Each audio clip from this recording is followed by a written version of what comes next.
I wanted to share how I work with demons and still work with the Most High and holds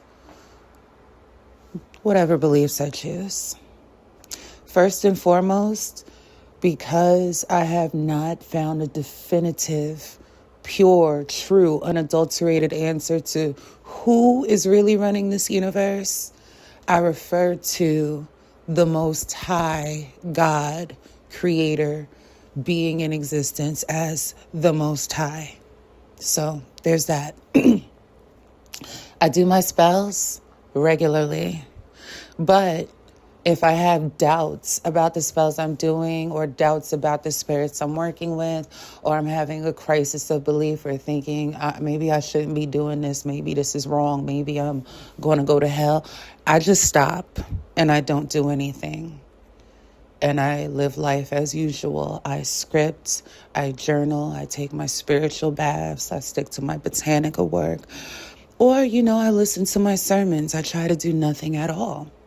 But there always comes a time when something snaps me out of it and I'm like, oh, hell no, I got to do something about this.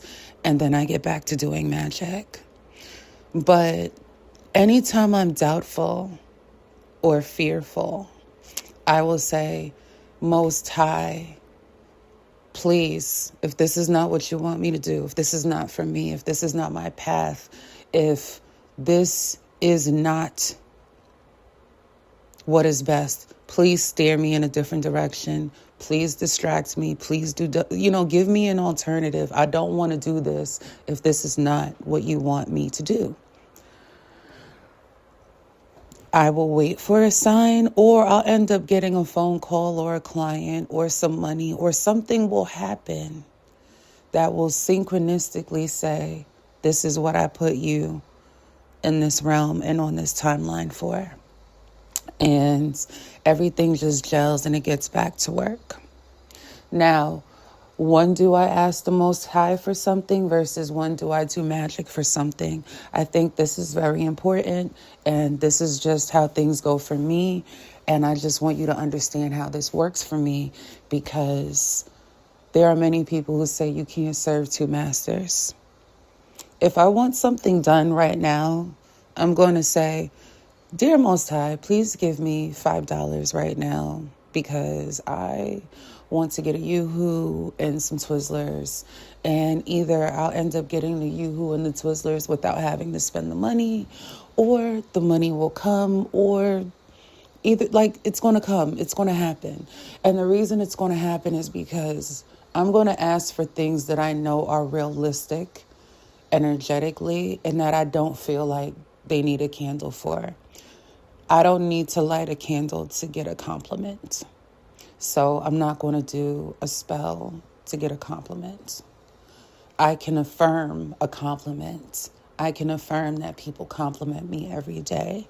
I can affirm, what if I get complimented so much that I get tired of receiving compliments, even though I enjoy the respectful approaches I get with the compliments. I'm not going to say, Dear Most High, please give me $100,000 in 20 minutes, because that's not natural to my frequency or my reality. I'm going to do a money spell to get $100,000 in 24 hours or in a month or as fast as possible. And I have gotten close. I cleared $80,000 pretty much, working with Ram and Klonek and doing some goetic magic over the years. But it took years of building up my financial frequency for money to come in larger and larger amounts. And when it comes to huge lump sums, I personally still have resistance receiving a lump sum six-figure, like in one sitting type situation. So I can't say, Most High, give me $100,000 in 24 hours, because I might get it in the form of seeing it in the headline in an article somewhere, because somebody else is going to get it, but I'm going to read about it and see that it can happen when I'm ready. And that's when I'm going to do magic to open that frequency. But if I know I can get $50, I'm not going to pray for that. I'm going to go get $50. If I know I need an extra 50 on top of the 50 I know I can get, that's when I'm going to go to the Most High and say, hey, I know I can do this right now. Help me with that, please. I also say things like, Most High, please help that person pick up their trash because I don't want to do that. Dear Most High, please help my massage therapist hit that spot without me having to tell them, and please help them do exactly what I need them to do so that I can feel great and feel like I got my money's worth. Dear Most High, please help me have an easy day that flies by so I can get straight back to bed as soon as possible because I'm tired. Things that I know I can have right now, things that I know are not within my control directly, but I can ask for. Yeah, I'm going to say, Dear Most High, please help me get an amazing breakfast this morning. It's going to happen. I don't need to light a candle for that. But if I have a goal or a desire, and I know that there is some mindset work, some internal shifts, some environmental shifts, there are different things and factors at play that need a little time to adjust, and I don't know what all that is, and I don't have time to. Yeah, dear Most High, please help me figure out what spirits will help me get X, Y, and Z done as soon as possible. Thank you. And that's how the spells get created. That's how the magic gets done.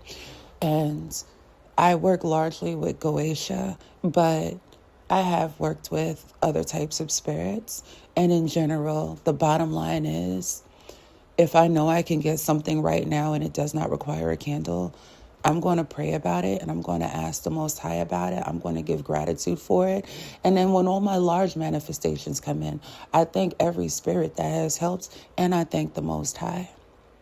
And part of me paying it forward is sharing this with you because I'm not interested in having any type of coven or secret circle, none of that shit. I respect all of the other magicians and witches and online people who are creating memberships, but in this economy, I don't have a membership mentality. Sometimes I just want you to get the information you need and go live your life. And that is the blessing. I will always get the blessing back somehow. So yeah, I'm just going to leave that there. And also, last but not least, I also have decided I am working with the 72 angels of the Shem HaMephoresh. I'm doing it slowly. I'm learning them slowly. It took me several years to get to know the Goetia like I do. So it's going to take me time to get to know the angels.